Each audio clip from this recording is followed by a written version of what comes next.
Toyota Innova. So push start installation with remote start. Version 2 itong kinabit natin. May kasama ng mobile application to na pwede sa iOS or Android devices. So you can use the mobile application as your remote din. Pwede kayo mag-start doon, pwede kayo mag-off ng makina. So ito na lang muna papakita ko. Makaka-receive din kayo ng dalawang key fob na Toyota if Toyota yung unit nyo. Tapos may lagayan to ng key plate para palagyan nyo if ever or if in case malobatan kayo ng car battery in the long run, na alam naman natin na nalolobat talaga yung kalaunan. Makapasok kayo sa pinto, buksan nyo yung pinto, mabuksan nyo yung hood, makapagpa-series kayo or makapagpalit kayo ng battery. Alright, so preventive maintenance na lang tayo when it comes sa car batteries nyo. Alright, so remote start na natin. Press 3 times lang sa lock button. 1, 2, then 3. Start na yan. Okay, so this client is from Legazpi, Albay pa. So thank you so much sir sa pagdayo. At kami po ang napiling nyo mag-install ng aming system sa sasakyan. Thank you so much. Sa lahat ng dumadayo, maraming salamat. Ipakita ko yung button na kinabit natin or yung push start button na kinabit natin sa unit ni sir. Ito siya.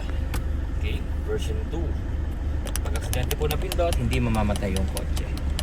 Okay, then manual transmission, neutral lagi, tsaka handbrake. Okay, tapos pag tumapa ka ng brake, kahit hindi ka pa umaalis, may feature yung system natin na nag-auto lock yung mga doors nyo. Okay, then even naka-under yung kotse mo, pwede kang mag-lock-unlock sa remote or sa mobile application. So kagandahan yan, if in case lalabas ka ng kotse mo, may bibilin, may kakausapin, may kukunin ka lang saglit sa loob ng bahay mo, kahit iwan mo na naka-under yung auto mo, ilock mo na sa labas, mailalak mo siya. Kasi sa stock system, kailangan mo pang patayin ulit yung makina mo para mailock mo siya sa outside. Alright, so pagbalik mo, hindi mo na ulit i-start yung kotse mo. Okay? Yan. Then kapag gusto mong patayin, pwede sa application or dito lang sa button. Paka mo yung brake, sa pindot, patay na yan. Okay? Then yan yung tsura ng button natin kapag nakapatay siya. Without stepping sa brake, unang pindot, accessories. Pangalawa, on.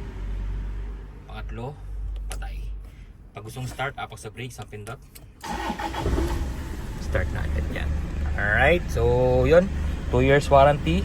Paubos na ang stocks ko. Unahan na lang po tayo this year. At habang naka Burman's promo tayo or year-end sale, grab nyo na po yung opportunity kasi napakalaki ng discount nyo. By next year, back to regular prices tayo as new stocks will arrive na. So maraming salamat po sa suporta nyong lahat. God bless you all. Bye bye.